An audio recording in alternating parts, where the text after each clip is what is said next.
Well, guys, what a spectacle last night on the radio. Let's not waste a minute. But first, I want to talk about this official statement from Real Madrid this morning, related to the radio, by the way.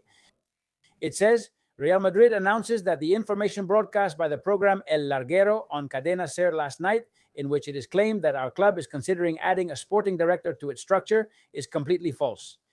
Real Madrid greatly values the work being done by the club's sporting management, which has allowed us to experience one of the most successful periods in our history, winning numerous titles, including 6 European Cups in 10 years. I honestly don't know what was said on Larguero. Everything we're about to show about Fran Soto, I found on social media. I didn't listen to El Larguero, but I did listen to La Cope. And I don't know what they said. And I don't know if it has to do with what Iñaki Angulo said yesterday, that Jose Angel Sanchez is going to have his contract extended. I imagine it has to do with that. I imagine. Anyway, these are internal struggles that I honestly can't be bothered with. If in the end this blows up somehow, we'll have to deal with it naturally. But what do you want me to say?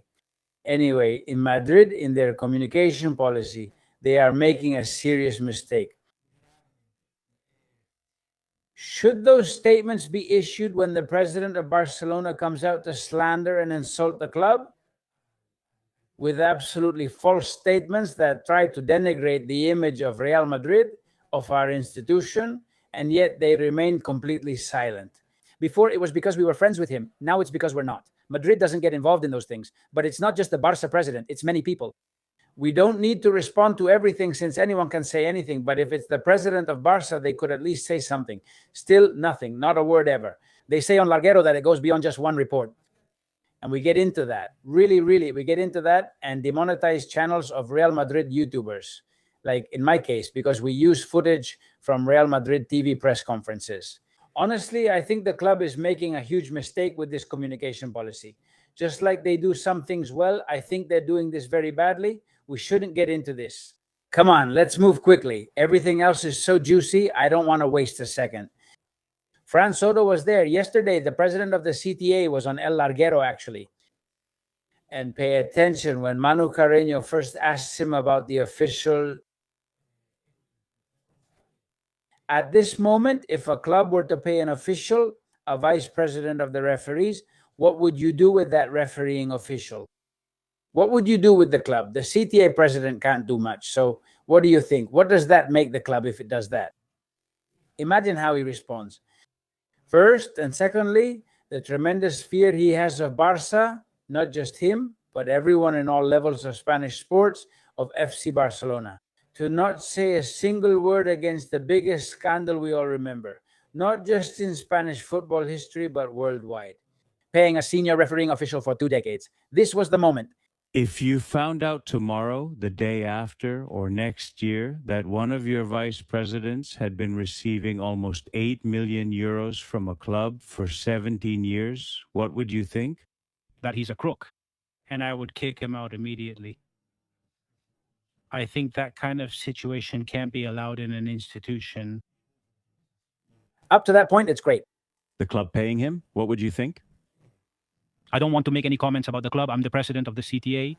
The president of the club will make comments about the club. I prefer to give my opinion on the part that concerns me. I think that from what you're asking me indirectly, I believe the damage he did to the club was significant. It's not indirect, it's negative. Indirectly, without naming him. Now you're naming him. What he does is perfectly compatible. And indeed, he couldn't do anything about the club in question.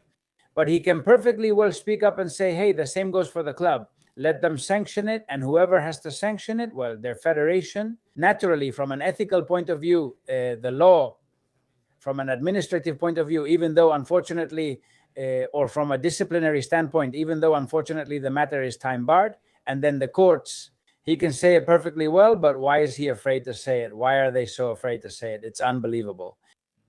I think the damage it has done to refereeing and to the credibility of refereeing, not so much to refereeing itself, but to the credibility of refereeing, is tremendous. I mean, I think we are among the main ones harmed by this situation. Something that does so much damage to the credibility of refereeing and all that, and it's such a serious thing, according to him, and that the other guy would be a crook and all that, and that he would fire him and so on. It turns out that it ended with 0 consequences, 0 fines, 0 punishments, nothing. It ended with nothing on the administrative side because the other is the criminal side. On the administrative side, nothing. I mean, this guy represents the referees who are in turn part of the federation, and he says this is all a scandal and that it has damaged credibility, and it ended with nothing. Are they going to allow that? Well, if the leaders here had any guts, they'd say, wait a minute, this is time barred, fine, but this can't be allowed because of this and that. And the club, a bunch of crooks too, if they had guts, but they don't. I'm here to bring a bit of fresh air to this whole situation. I've never seen Negrito. I don't know him. Well, bringing fresh air would mean taking a stand on all this and not chickening out when they ask you about the club. I've never had any relationship with him. There's no referee who's been charged in this whole process. And well, my assessment is that it's something that really hurts us, and that person hasn't been, at least for now, ethically correct. We'll see if legally or judicially there's any kind of no. Legally, it's already known. The statute of limitations ran out. He would have been sanctioned if they hadn't let it run out. And ethically, you're already saying it's not correct, of course. Where's the Federation's Code of Ethics? Where is it? And if the Federation's Code of Ethics isn't enforced, why don't those above the Federation, UEFA and FIFA, step in? Because nothing has been shaken up there, because nobody has done anything there, even though they could. That's why Juan Luis Martín de Pozuelo filed the complaint, the one we've been talking about every day, and it's going very well. If you all agree that ethically that was very wrong, then why is there an ethics code in the Federation? Why is there an ethics committee in the Federation? What is it for? What does it do? What does it do? They do nothing. They haven't done anything in this case. Why don't they do anything if it's the Federation that later appears as a private prosecutor in the criminal case against Barca? Why don't they act? If, as private prosecutors, they think Barca is criminally guilty, that's one thing. But there's no way to hold them ethically accountable. Really? Of course there's a way, but we don't expect this gentleman to admit it. We just expect him to have the courage to say yes. And the club, are they crooks too? He didn't do it. Well, look at what happens when they ask him about Real Madrid television. And then we see Iturralde going crazy. What would Sabina say? This is Miguel Martín Talavera. There are people who call him Miguel. Richard calls him. I think Richard doesn't call Miguel. More ink. Honestly, it makes me laugh. It makes me laugh. Nicknames make me laugh, but I don't think Miguel finds them very funny. But well. For me, the worst thing by far is the refereeing and how referees are vilified week after week by Real Madrid television. Wait. It's unbelievable. For me, by far, the worst thing that has happened in refereeing is every weekend when referees are targeted by Real Madrid television. Is that really the most serious issue for Miguel Martín Talavera? With everything that's happened in Spanish refereeing, I can't believe it. For me, by far, the worst thing that has happened in refereeing week after week is how referees are vilified by Real Madrid television. There has been a club that paid a refereeing chief 8.4 million for 2 decades, and this is the most serious thing. It's something. There is television coverage of the referees even before the league matches when the assignments are already known. We saw a referee break down in the press conference before last year's Copa del Rey. How do all these things affect them personally?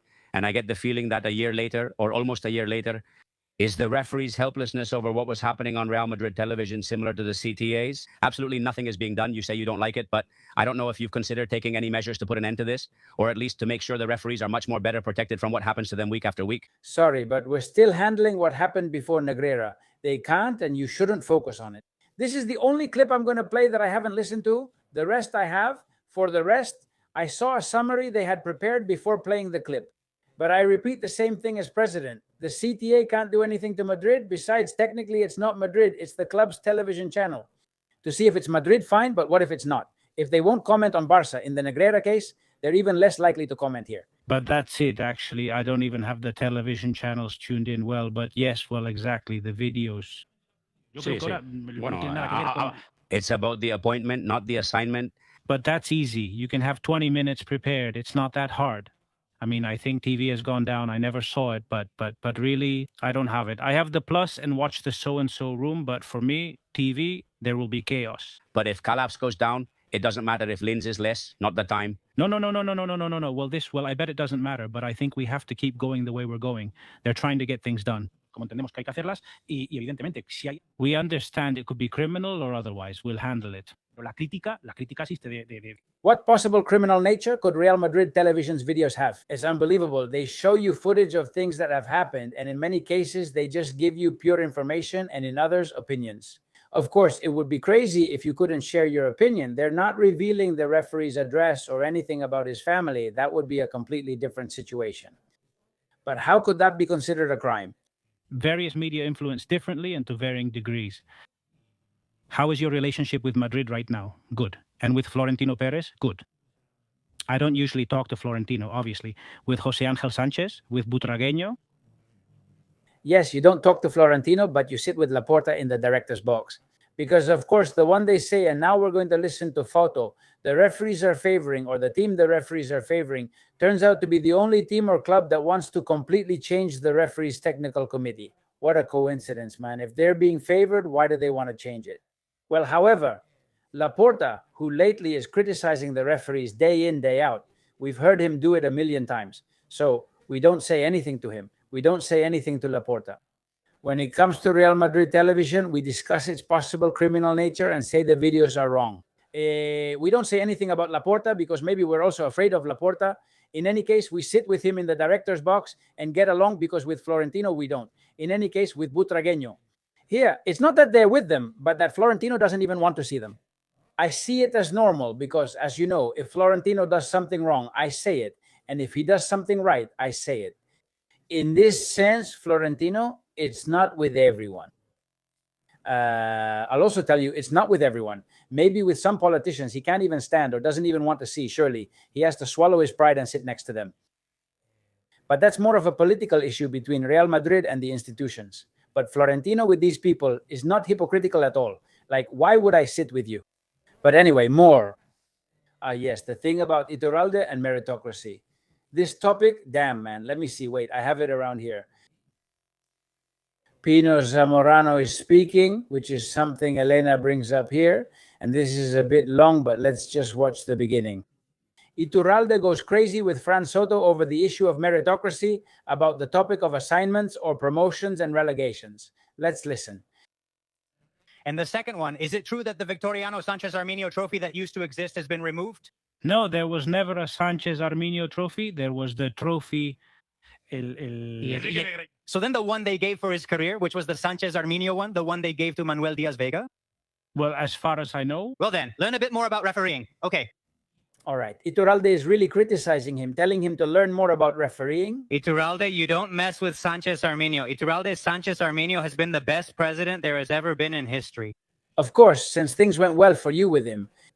I mean, this Sanchez Arminio, the one who once talked about Cesar Muñiz, about Muñiz Fernandez, when he called that penalty on Pepe in Elche, which wasn't a penalty, the one where that Colombian guy grabbed the player. Now, both of them went to the ground and everything. What a mess it was. That man was relegated to the second division that year, that referee, by the way.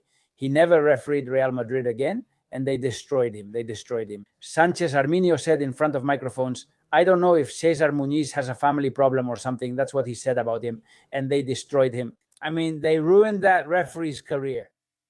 And yet Iturralde did very well, but that's because he refereed, as they said, as Sanchez Arminio's man, the president of the CTA at that time, and of course, Enrique de Negreira. The one who was getting paid there was Enrique de Negreira. I don't know. We don't know about Sanchez Arminio because he has already passed away. So, well, we don't know, but we could find out things about him. But I wasn't attacking Sanchez Arminio, so why are you telling me that? No. You say appointments will now be based on merit. Under Sanchez Arminio, what were they based on? Did we get appointed for looks? Were you criticizing the previous guy? You say promotions are by merit now, but how did I advance? I don't know. How did your people move up? How did Fernando de Borbalán advance? Was it meritocracy? You didn't invent that. Now he's made this up. He says, we moved up on merit. Obviously, in a system where one of the bosses was getting millions from Barca, there was no meritocracy at all. And if not, as many have already said, here I turn to this example given by Elena Gonash, or H de Elena, to be more precise, who always does a great job on social media. These statements by Alfonso Pino Zamorano. Well, if the president of Castilla-La Mancha comes, talks to Villar at that time, or talks to Arminio and says, hey, this year you're going to relegate him for me. Why? Because it turned out badly for me? Because I asked him for something and he doesn't want to give it to me. I've even been asked for money to let me stay in the category. Unbelievable. So there won't be so much unanimity. Pino Zamorano, who was refereeing for 15 years and all that, didn't do as well as Iturralde. And he's telling you this, that they even asked him for money to keep his rank. A regional association president went to Santiago de Arminio and Villar, asking them to demote someone just because he disliked him or the person refused a favor. In a completely corrupt system, as stated in writing by Judge Aguirre. In the investigation of the Barcelona Negreira case, in a couple of rulings, well, you can expect anything. And of course, this too. Anyway, more about Freixa. Freixa denying it. This is unbelievable. This was already on Cope Radio. Freixa denying that Cubarsí deserved a red card. I was on the field and I thought that if that play is a foul, it's a red card. And I was surprised by the yellow card. When I saw they called him, I thought he'd send him off, and that was it. Most of us at the stadium thought the same, since no one was outraged by the decision. Later, when you watch the play, you've probably all seen it, you notice that as Giuliano Simeone runs, the ball lags behind him so he can't control it. The contact occurs because Giuliano Simeone tries to recover the ball with his heel. It's that movement of his right foot that causes contact with Cubarsí, who comes from behind without touching him at all, neither with his legs nor his hand, just crossing behind him. And the contact happens because a player who doesn't have control of the ball, when trying to control it, makes contact with the defender himself. So if the gentleman who goes to check the monitor can't realize that this isn't a red card, it's not even a foul. How is it not a foul? It's not a foul. I just explained it to you. Correctly applied, but I just explained it to you. It's not even a foul. Not a foul. It's not a foul. That's unbelievable. I'd be saying the opposite if it had been an action involving Real Madrid and all that, right? I'd be saying the opposite. I wouldn't be saying this. That's good, because I always remember what I said before about this. With situations where it's always very tempting to side with your team, right? And we're only human, and in the end, we naturally fall back on our own subjectivity. But that's why we have to make a great effort to be consistent and try to be as objective as possible. Yesterday, I showed you that image of Cubarsí with Iñaki Williams in that play in La Liga, where you can see that Cubarsí is already doing these little things. I mean, Cubarsí has these things. I mean, as a defender, defenders have to be a little nasty, and they have to, well, Ramos was like that, man. Sergio Ramos was like that. And they have to push the limit, go right up to the edge of what's legal. Cubarsí does these things. He did it to Giuliano Simeone. He gives him a little nudge, pretends to trip, so the other guy trips. He touches him a bit, so the other guy trips, and his right leg hits his left leg. He did it to Giuliano Simeone. It didn't go well for him since he was sent off. Giuliano Simeone was about to go one-on-one with the goalkeeper, and he did the same to Iñaki Williams in this play. He touches him a little so that Iñaki, the forward, ends up tripping himself. It's a defensive tactic that Cubarsí uses a lot. Interesting how he gets sent off in Europe, but not in the Spanish league. I also told you, that's why I talk about being consistent, that in that play, it always seemed to me that the ball, even if it was close to Iñaki Williams, was farther away than it was for Giuliano Simeone. And above all, that the Barca goalkeeper was going to get there. That's why for me, that play, even though it could have been a red card and was very close to being one, for me, it was only a yellow card. I got criticized and all, but I say things as I see them. With Giuliano Simeone, there is no doubt, absolutely no doubt, that was a red card because the ball was right next to him.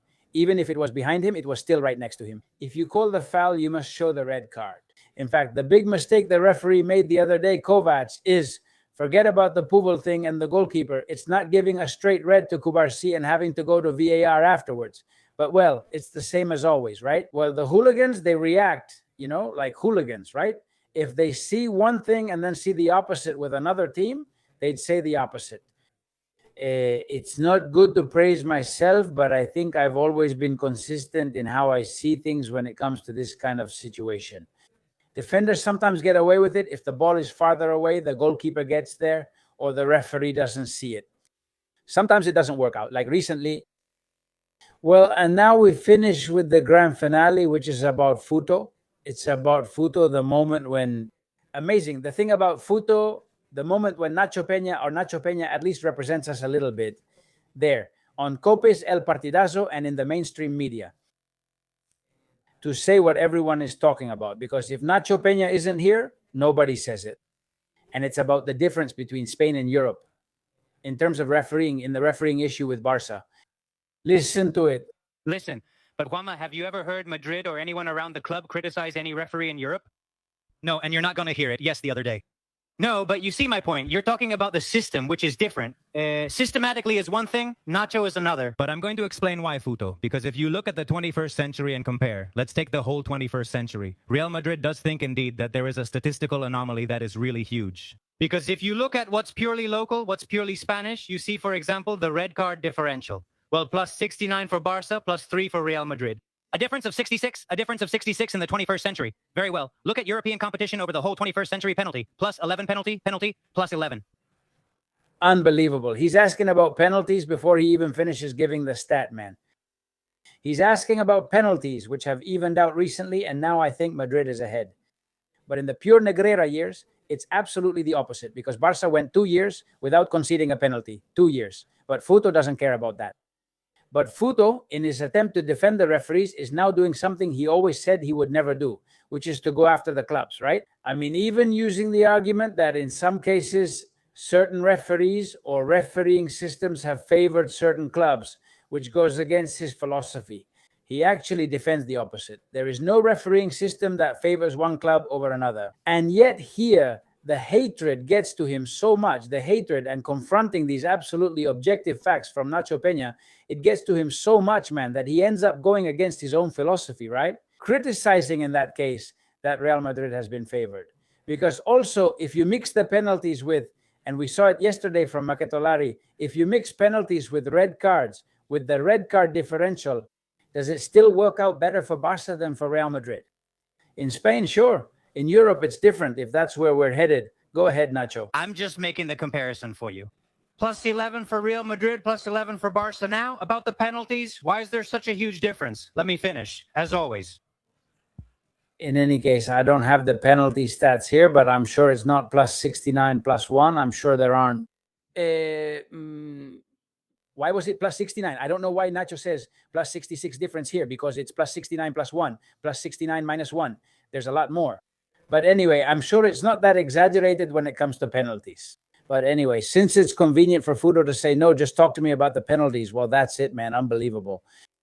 2 years, 76 consecutive matches in the Spanish League. 76 straight Spanish League games with no penalties against FC Barcelona and a plus 66 red card balance this century. Don't shout. That's all he's pointing out. I'm just translating Arbeloa's reference. You can believe it or not, but that's what he's saying. Here's another fact. Since VAR was introduced in Spain, Real Madrid is the team that has benefited the most from referee decisions on the field. There's a difference with the second team, which is Sevilla, of twice as many goals. Without VAR in Spain, Real Madrid would have double the disallowed goals of the next team, Sevilla. Exactly. And that's precisely why. Because of what we've already explained more than once. This can be interpreted in two ways. But Nacho is absolutely right when he mentions the frame. Most Real Madrid goals that were disallowed were due to the choice of the frame. Listen to what Fouto says about who selects the frame. That's a fact as well. Frame. That's a fact as well. They choose the frame well. A machine does it. They choose it well? Now a machine chooses it. As far as I know, no. As far as I know, no. But the other day, Tebas already said that it needs to be changed from semi-automatic to fully automatic, because the semi is the human component. The frame is chosen by a person, not a machine. But this guy is lying. What happens is that I think Nacho here doesn't realize what he said. He said it's a machine. But there are 40 goals where they chose the wrong frame. Oh my God, really? Oh my God. So you won't say it was wrong the other day to help Real Madrid. And the other day, the referee who forgave Rudiger for kneeing the Getafe player is also from Negreira. One question. Does it seem normal to you that there's a difference of 66 red cards between two teams as evenly matched as Madrid and Barca at the local level, and that they're even in Europe? Does that seem normal to you? Nacho, don't link that statistic to Negreira because you're insulting our intelligence. Please don't insult us. That's it for the real topic. That's it for the real. Okay. That's where it ends. He's talking about the situation with Rudiger, but Fouto never mentions specific plays, since that would be criticizing a referee. And yet, the only time this guy mentions specific plays, the only time he brings up specific plays, is when he thinks they favored Real Madrid. Never the other way around. Never the other way around. He probably thinks he does it to balance things out a bit. Because, of course, if you have to balance something, it's because something is unbalanced. If you're trying to balance something out, you're betraying yourself, your own philosophy, the way you always argue these situations, which is to never go after referees. And here, however, you're criticizing the referees because they favored Real Madrid in certain situations. Well, if you have to do that, it's because you see that the debate is absolutely unbalanced. And I go back to the same point. The red card differential, which is more, I think it's more than 66, more than the 66 that Nacho says. It's more. When it comes to penalties, that's not the case. Not even close. Not even close. So I think that obviously, and also if you put both together, Barcelona is still the most favored in all these seasons in the 21st century in the Spanish league. But anyway, and that's it for now. Anyway, a very entertaining show. We'll be back later. There will be a post-match video after the game against Girona on YouTube. Hope all goes well. Like if you enjoyed, subscribe, comment, share, and have a good afternoon. Bye.